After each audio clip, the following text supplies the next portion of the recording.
Hello guys, આપણે આવી ગયા છીએ વાડીએ.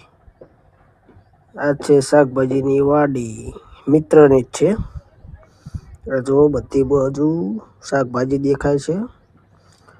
ડુંગળી, રીંગણ, મેથી, મૂળા એ બધી શાકભાજી છે.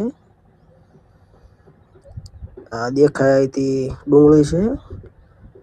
આ બાજુ પણ ડુંગળીનું તરું, એની બાજુમાં મૂળા છે. તરું રહ્યું એ ઉખાડીને બીજી બાજુ રોપવામાં આવે. આ બાજુ ખાલી જગ્યા રહે એમાં. આમાં પહેલાં પાણી ફરવવાનું, પછી આમાં ડુંગળીનું તરું રોપવાનું. આ રીતે આમાં રોપ્યું છે ને એવી રીતે. ચલો તમને બીજું પણ બતાવું. એની બાજુમાં દેખાય તે મેથી છે. ચલો એ બાજુ જઈએ. આ જગ્યાએ પણ ડુંગળીનું તરું આવશે.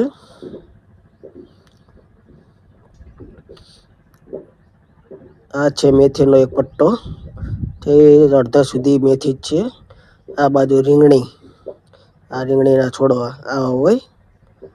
આ બધે રીંગણી છે, રીંગણા પણ આવે છે હજી. આ બાજુ પણ શાકભાજીની વાડી છે. રીંગણા બધી છે એ વસ્તુ.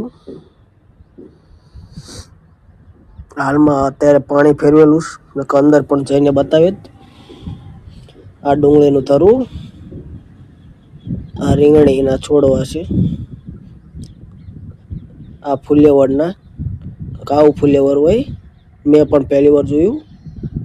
જો રીંગણા બતાવું. આવા રીંગણા આવે જોઈ લો. બધા એમાં કઈ એવા જ રીંગણા આવે. ઘણા છે રીંગણાના છોડવા તો. ફુલેવરના તો 2 જ છોડવા. આ મૂળા, હિન્દીમાં મૂલી કહેવાય ને તે.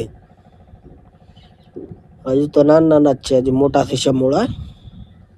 આવા પાંદડા હોય એને જોઈ લો. મસ્ત લાગે છે ને મૂળાનો પટ્ટો.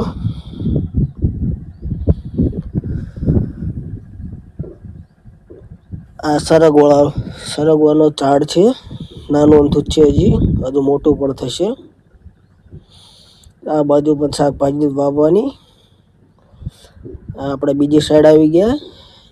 પટ્ટા પાડેલા શાકભાજીના, એકમાં મૂળા, એકમાં મેથી, એવા બધા પટ્ટા છે. મૂળા, મેથી, આ બાજુ રીંગણીના છોડવા. આવી વાડી છે. દૂરથી આવી દેખાય. બધી બાજુ ઝાડવા જ દેખાશે તમને.